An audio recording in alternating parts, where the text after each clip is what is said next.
I just want to talk about times and seasons. According to Ecclesiastes chapter 3, the preacher talks about time. He says there is everything under the sun is regulated by times and seasons. That there's a time to reap and there's a time to sow. There's a time to rejoice and there's a time to cry. There's a time to be born and there's a time to die. So this gives us an understanding that our lives are regulated by times and seasons. Even God, for Him to move in our lives, He's regulated by times and seasons. We can even see by the human body. When a human being is born, gradually by times and seasons, you can see growth. A human being doesn't just get born today and becomes an adult tomorrow.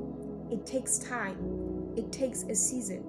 So even with you as a Christian, as a believer, someone who's waiting for something from God, someone who's waiting to get into something, it can be a business, it can even be a job or even marriage. You shouldn't be impatient because there is a time and season for everything.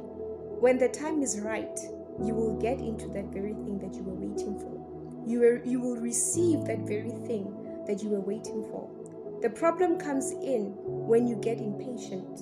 The problem comes in when you begin to push yourself into the very things that you know that it's not yet time for you to receive. So always walk in step with God's time. Always make sure that you pray that God gives you a heart of patience and understanding, so that you may understand the times and seasons, just like the sons of Isaac.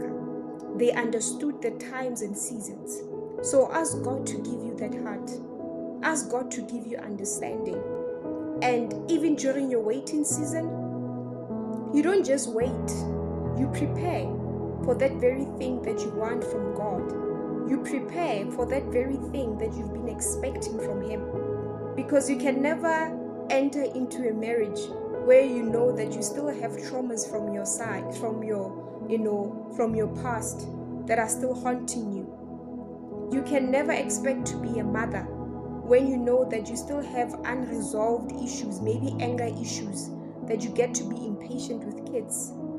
So give yourself time to grow. Give yourself time to prepare for that very thing. You can't jump into a business, where you know that maybe you don't even know how to use money. Give yourself time to learn how to use money, to learn how money works.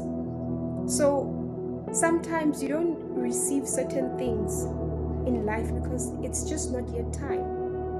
And if we get to skip the process of time, we will eventually get to, we will eventually become, premature in everything that we do. We will never be grounded. So ask God to give you time. Ask God to give you an understanding of the times and seasons and to